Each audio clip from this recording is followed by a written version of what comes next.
단 하루도 쉬지 못. Halo bosku, selamat datang di Yutma Purni bersama dengan aku Yutma yang akan menemani kalian mengalur film. Motornya banter. Yang akan mengalur film yang nggak terlalu lama karena yang lama-lama pun belum tentu menjadi pendamping hidup. Waduh, berat nih. Oke, cuy, gimana kabar kalian semua? Sehat? Oke, semoga yang menonton video ini selalu diberi kesehatan, ya kenikmatan, apalagi yang mau like, mau komen, mau request film ya, semoga diberi kelancaran dalam pekerjaan, rezeki dan juga jodoh. Amin, amin, amin. Oke, cuy, yuk. Film kali ini berjudul Along with the Gods, the Two Worlds. Nah, film ini menceritakan seseorang yang meninggal di alam baka itu seperti apa gitu ya, di alam baka seperti apa gitu. Ini ya sih gitulah pokoknya. Ya, tanpa lama kita langsung ke alur cerita filmnya. Yang belum subscribe silahkan subscribe terlebih dahulu. 1, 2, 3, terima kasih. Yuk kita langsung ke ceritanya. Let's go. Film ini bermula ketika terjadi sebuah kebakaran besar di sebuah gedung. Kim Ja-hoon yang merupakan seorang pemadam kebakaran mencoba menyelamatkan nyawa anak kecil yang terperangkap di sana dengan cara melompat dari atas gedung. Tetapi sayangnya tali yang dia gunakan malah terputus sehingga dia pun terjatuh dari atas gedung. Beruntungnya, dia berhasil menyelamatkan nyawa sang anak, tetapi tanpa dia sadari ternyata dirinya sendiri telah meninggal dunia, sehingga muncul dua orang malaikat maut yang bernama Lee Do-chon dan Haewon-ma kini datang menjemputnya agar mereka bisa menemani Ja-hoon melewati 7 pengadilan di alam baka, yaitu pengadilan pembunuhan, kemalasan, ketidakjujuran, ketidakadilan, pengkhianatan, kekerasan, dan juga kekeluargaan, yang akan dia lakukan selama 49 hari. Namun Ja-hoon meminta mereka untuk menunda kematiannya agar dia bisa bertemu dengan ibunya terlebih dahulu. Tetapi sayangnya mereka berdua tak bisa menghidupkan orang yang sudah meninggal dunia. Dan pada akhirnya Ja-hoon pun dikirim menuju ke alam baka. Kemudian saat sudah di alam baka, dia bertemu dengan satu malaikat lainnya yang bernama Gangrim yang merupakan pemimpin dari kedua malaikat tadi. Gangrim bukanlah malaikat maut biasa, karena selama 1 abad terakhir dia berhasil mereinkarnasi 47 jiwa, dan jika dia bisa membuat Ja-hoon bereinkarnasi, maka dia akan menjadi jiwa ke-48 yang direinkarnasi. Kemudian saat Do-chon memasukkan nama Ja-hoon ke sebuah alat, ternyata Ja-hoon merupakan arwah mulia, sehingga kesempatannya untuk bereinkarnasi pun menjadi lebih besar daripada arwah lainnya. Tanpa berlama-lama, mereka pun segera masuk ke alam baka yang pertama, yaitu kawah arwah pembunuhan, di mana orang-orang yang pernah membunuh, baik disengaja maupun tak disengaja akan diadili di sana.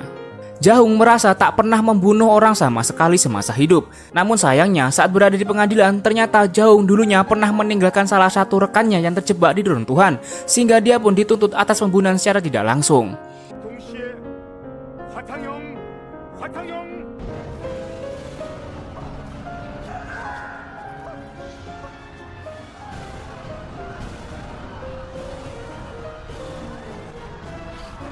Tetapi ternyata Ja-hoon meninggalkan rekannya bukan karena niat untuk menyelamatkan nyawanya sendiri, melainkan karena rekannya menyuruh Ja-hoon untuk menyelamatkan orang-orang terlebih dahulu. Namun saat Ja-hoon tidak menolong rekannya, bangunan yang ada di sana tiba-tiba saja runtuh, sehingga temannya pun meninggal dunia. Di sisi lain, Ja-hoon berhasil menyelamatkan 8 orang lain, sehingga dia pun dianggap sebagai pahlawan, dan akhirnya dia dibebaskan dari tuntutan tersebut. 피고의 판단과 행동은 역설 이필적 고의에 의한 살인혐의 모두를 일축. Setelah menyelesaikan pengadilan pertama, Ja-hoon dan para malaikat maut melanjutkan perjalanan melewati sungai kemalasan. Di tengah perjalanan, Ja-hoon sempat bertanya kepada malaikat mengapa mereka ingin menyelamatkan dirinya. Sebagai seorang malaikat maut, jika mereka bisa mereinkarnasi 49 jiwa dalam kurun waktu 1 abad, maka mereka juga akan diberi hak istimewa untuk bereinkarnasi menjadi apapun yang mereka inginkan. Do-chon menjelaskan bahwa arwah biasa kemungkinan besar tak akan bisa melewati semua pengadilan. Namun karena Ja-hoon merupakan arwah mulia, dia pun memiliki kesempatan yang jauh lebih besar untuk dapat bereinkarnasi. Saat mereka sampai di neraka kemalasan, para malaikat maut berusaha membela Ja-hoon dengan cara menunjukkan kegigihannya dalam menjalankan pekerjaan dan menyelamatkan orang-orang, bahkan hewan sekalipun. Dewi Kemalasan yang melihat semua itu pun terkagum-kagum dengan apa yang dilakukan oleh Ja-hoon semasa dia hidup. Namun sebelum Ja-hoon pergi, Dewi Kemalasan sempat menanyakan alasan mengapa dia rela melakukan semua itu. Dan ketika Ja-hoon menjawab bahwa dia melakukan semua itu demi uang, Dewi Kemalasan pun sangat marah karena ternyata Ja-hoon telah menjadikan uang sebagai Tuhan. Dewi Kemalasan berniat menghukum Jaung dengan cara dijatuhkan ke dalam sebuah mesin berukuran besar yang akan menggiling semua orang yang suka bermalas-malasan ketika dia masih hidup. Para malaikat berusaha menolongnya dengan cara memutarbalikkan fakta bahwa Jaung rela melakukan semua itu agar dia bisa mendapatkan uang. Dia bahkan rela melakukan berbagai pekerjaan lain seperti juru masak, tukang bersih-bersih, serta sopir online, sehingga dia jarang memiliki waktu untuk beristirahat, apalagi rebahan sambil scroll TikTok. Dia melakukan itu semua karena dia harus membiayai perawatan ibunya yang sedang sakit serta biaya sekolah adiknya yang saat itu sedang kuliah.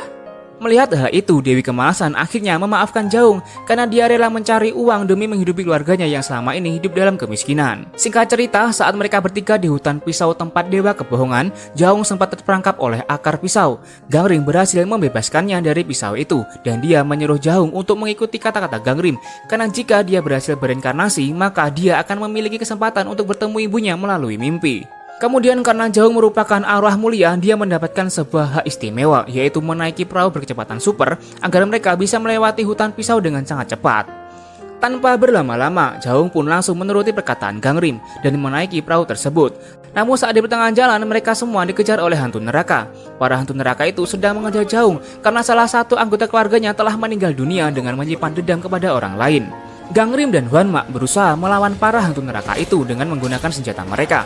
Tetapi karena jumlahnya terlalu banyak, Hwanma akhirnya menebas batu yang ada di sana, sehingga membuat pegunungan itu runtuh dan menghentikan pergerakan para hantu neraka.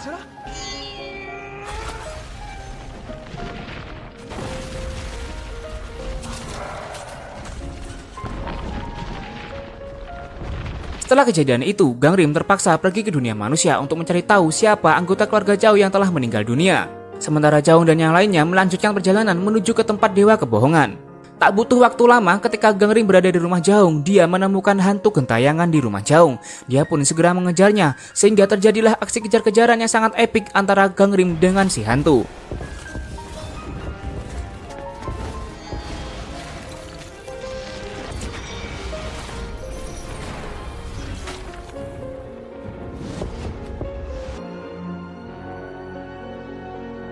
Di sisi lain, Jaung dikepung oleh para hantu neraka. Tiba-tiba saja dia diselamatkan oleh Raja Yongra yang merupakan dewa terkuat yang akan mengadili pengadilan kekeluargaan, serta dewa yang menjaga seluruh alam baka ini dari hantu-hantu yang jahat.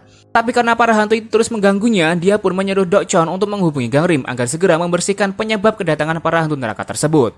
Singkat cerita, mereka sampai di tempat pengadilan yang ada di dalam neraka kebohongan. Tetapi sayangnya, Jaung justru dihukum karena selama dia hidup, dia pernah menuliskan 98 surat yang semuanya berisi kebohongan. Melihat hal itu, para malaikat maut kebingungan karena Gangrim tidak ada di sana. Tetapi beruntungnya, Gangrim dan Dokchon terhubung satu sama lain, sehingga Gangrim pun akhirnya masuk ke dalam tubuh Dokchon untuk membantu Jaung. Gangrim mengatakan bahwa selama 15 tahun terakhir dia telah menulis banyak sekali surat yang berisi kebohongan. Bahkan dia juga pernah membohongi ibunya sendiri. Tetapi alasan Jaung berbohong adalah karena saat itu ibunya sedang sakit keras, sehingga dia ingin membuat ibunya merasa senang dengan harapan agar ibunya bisa sembuh dari penyakit yang dia alami. Selain itu, dia juga pernah berbohong pada putri dari rekannya yang telah meninggal. Tetapi di balik kebohongan itu, dia bisa membuat orang lain menjadi lebih kuat dalam menjalani hidup. Setelah semua itu, Dewi Kebohongan akhirnya mengampuni Jaung karena selama ini Jaung terpaksa berbohong hanya untuk kebaikan orang lain, bukan untuk dirinya sendiri.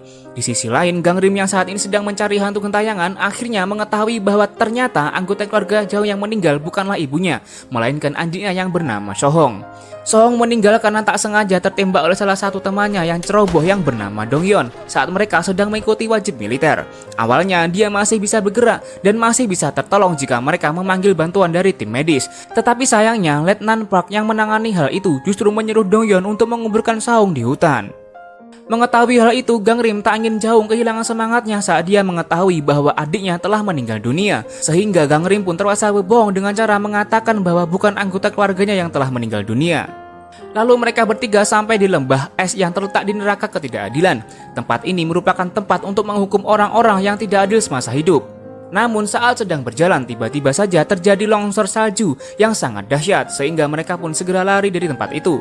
Beruntungnya mereka bertiga berhasil menaiki kereta gantung yang ada di sana tepat waktu, sehingga mereka pun lolos dari kejaran longsor salju tersebut. Tak lama kemudian mereka akhirnya sampai di pusat neraka ketidakadilan dan bertemu dengan dewa yang ada di sana. Mereka juga melihat orang-orang berhati dingin yang dihukum dengan cara dibekukan di dalam es balok. Karena semasa hidupnya dia merupakan seorang pejabat yang sering melakukan korupsi, pencucian uang dan mengambil hak rakyat yang bukan miliknya tanpa memperhatikan masyarakat yang membutuhkan. Tetapi karena Jaung selama ini tak pernah melakukan hal tersebut, dia pun mampu melewati neraka ketidakadilan dengan mudah. Namun sayangnya saat di pertengahan jalan, Huan Ma tak sengaja mengatakan bahwa sebenarnya adik Jaung telah meninggal dunia, sehingga membuat kereta gantung mereka tiba-tiba saja rusak dan hampir menjatuhkan Dokchon. Beruntungnya Jaung dulunya merupakan seorang pemadam kebakaran, sehingga dia pun dengan mudah bisa menyelamatkan mereka semua.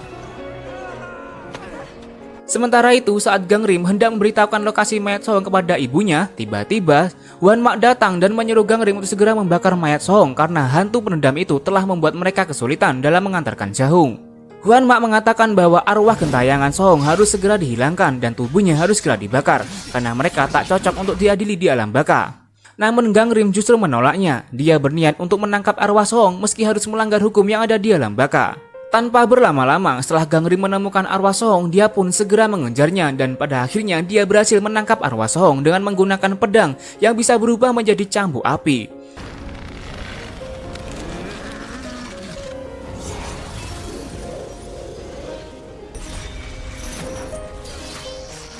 Awalnya arwah Sohong menolak untuk ikut bersama Gang Rim, tetapi saat dia mengetahui bahwa Dong Yon hendak bunuh diri, dia pun menyuruh Gang Rim menyelamatkannya dengan imbalan dia akan menyuruti semua yang dikatakan oleh Gang Rim. Di sisi lain, Jaung akhirnya sampai di neraka pengkhianatan, tempat di mana orang-orang yang suka berselingkuh akan dihukum dengan cara dihancurkan di dalam sebuah cermin. Tetapi beruntungnya, Jaung nasibnya sama seperti saya, yaitu seorang jomblo polos, sehingga Dewi pengkhianatan pun akhirnya kasihan dan menyuruhnya untuk melanjutkan menuju ke neraka berikutnya. Kemudian singkat cerita, mereka akhirnya sampai di pintu masuk menuju neraka kekerasan yang biasa disebut dengan lubang hisap. Di sana mereka pun melompat ke dalam lubang itu, tetapi karena arwah Sohong masih belum bisa dibersihkan, mereka pun terjatuh dengan sangat cepat sehingga menabrak bebatuan yang ada di sana. Namun karena Gang Rim berhasil menangkap arwah Sohong, mereka bertiga akhirnya selamat dari lubang tersebut.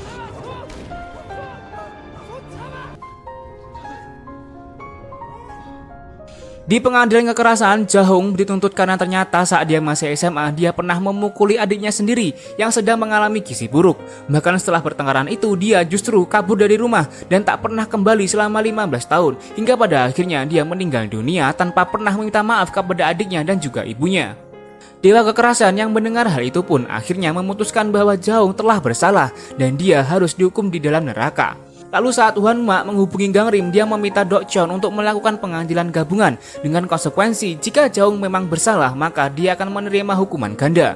Sementara para malaikat akan dicabut hak istimewa mereka untuk berinkarnasi menjadi apapun yang mereka inginkan. Setelah kejadian itu, mereka pun segera pergi menuju ke neraka terakhir, yaitu neraka kekeluargaan. Tetapi saat mereka berada di gurun keabadian, Dokchon menemukan sebuah fakta yang sangat mencengangkan, bahwa ternyata Jaung pernah memiliki niat untuk membunuh ibunya sendiri. Jaung pun mencoba menjelaskan bahwa dulu saat ibunya sedang sakit keras, mereka tak memiliki uang. Sohong pun berniat untuk membunuh ibunya, adiknya serta dirinya sendiri.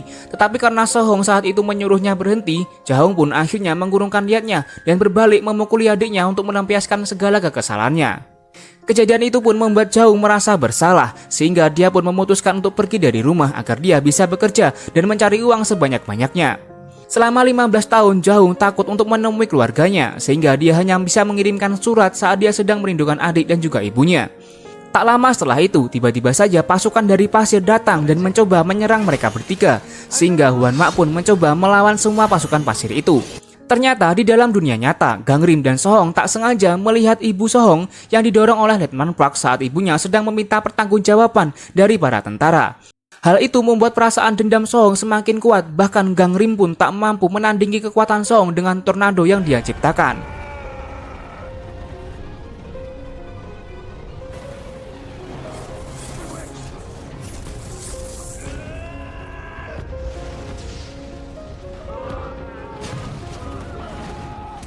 Gang Rim berusaha menyelamatkan para tentara yang berterbangan. Tak lama kemudian datang Huan Ma membantu Gang Rim dengan membuka gerbang antara dunia nyata dan juga alam baka. Yang mana hal itu membuat Sohong menghentikan amukannya saat dia tahu bahwa Jahong sedang berjuang mati-matian untuk menembus segala dosa yang dia perbuat selama hidup. Kemudian tiba-tiba saja sesuatu yang berukuran besar muncul dari dalam tanah dan ternyata itu adalah Raja Yongra yang akan melakukan pengadilan terakhir untuk menentukan apakah Jahong akan direinkarnasi atau dihukum di dalam neraka. Namun sayangnya karena Jahong pernah merencanakan pembunuhan terhadap kedua keluarganya, dia pun akhirnya dijatuhi dengan hukuman yang sangat besar. Dokchon berusaha membela mati-matian sehingga membuat Raja Yongra sangat marah dan menunjukkan sebuah kebenaran di balik kasus Jahong yang mana dia hendak membunuh ibunya. Ternyata ibunya pada saat itu sadar dan mengetahui seluruh kejadian yang terjadi di malam itu. Namun ibunya justru membiarkan hal itu terjadi karena dia sadar bahwa dirinya tak bisa berbuat apa-apa dan dia hanya berharap agar anak-anaknya bisa hidup dengan bahagia.